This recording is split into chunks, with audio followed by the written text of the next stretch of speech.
The Unseen, a street punk band from Hingham, Massachusetts, formed in 1993 and active till around 2013. This band has 5 studio albums, 3 EPs or 7-inch records, and a number of splits. Their first album is called Lower Class Crucifixion. It has 2 decent songs on it. I wouldn't say great, but they're decent. One is called Children of the Revolution, which is a song with a very interesting harmonious chorus. I'd call it a 4 star out of 5. They also have a cover of Every Rose Has Its Thorns, which they call Thorn. It's a Poison cover, obviously, and it's decent, but not great. If you really like hardcore punk or punk rock in general, and you really like that song, you might like it, but I don't think it's a fantastic cover necessarily. It is notable, though. Their second album is called So This Is Freedom. Their first and second album, by the way, the rest of their material is not particularly good. They use a lot of yelled and shouting vocals, and it's kind of irrelevant, most of their material. But this particular album, their second album, has a cover of Beat It by Michael Jackson. This cover is much harder, much more punk themed, with a lot more yelled vocals, and it just isn't quite as good as the original song by any margin. It is decent, and again, if you just like punk rock and you happen to like that song, and it's decent, it's at least notable. Their next album is called The Anger and the Truth, and there's nothing good about this album. It's just a bunch of yelled vocal, extreme punk songs. I wouldn't waste your time even listening to it. Their next album, however, is called State of Discontent, which is probably their best album, and it has their best song on it, which is called Scream Out. This is a song with an excellent beat to it, an excellent series of riffs, and throughout the song there are harmonious vocals. This is kind of the kind of punk song you can sing along to, and most people would say this is absolutely their best song, and also one of the better punk songs ever written. Now, they also have a song called On the Other Side. I'll note this is just another one of those 4 star songs that kind of stands out a little bit. It's not particularly great, but it's decent. And on this album, depending on which version of the album you find, they have a Rolling Stones cover of Paint It Black. Now, this is actually a pretty good cover, especially compared to their other covers.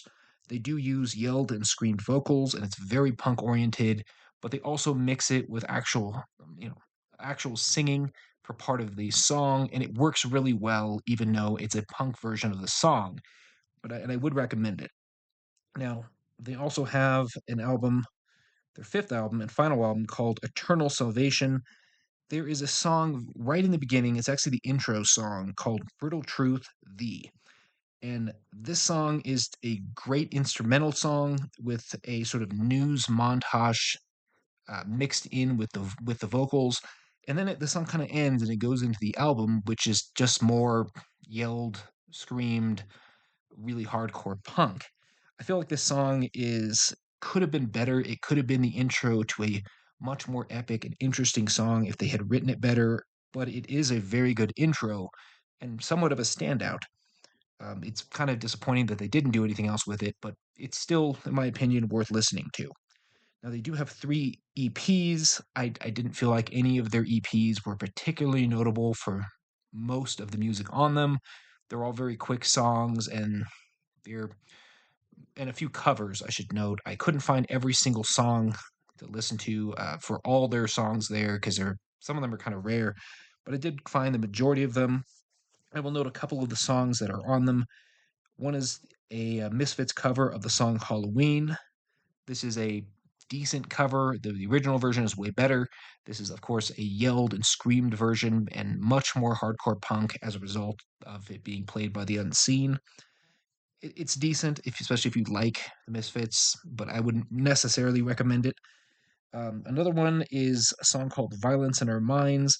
This is one of their better songs and one of their best covers. And it's a cover of an oi band out of England called The Last Resort. It's full of yelled vocals, but it has great guitar riffs.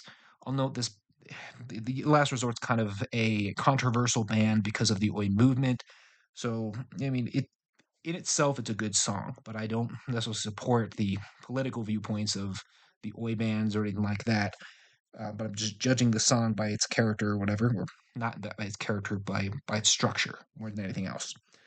Now, I wouldn't recommend any of their other material. I think they have, like I said, some good covers, some very so-so covers, and then one or two really standout songs that make them mildly notable as a punk band. Overall, they have a lot of yelled vocals in the majority of their songs, a lot of screamed vocals, and but they do kind of have a little bit of harmonies and in their choruses, and they're really kind of screaming and yelling out to the audience they're singing to, and they're very much a political, very left wing band. If you like that particular type of music, I would rate them overall a 2.5 star band out of 5.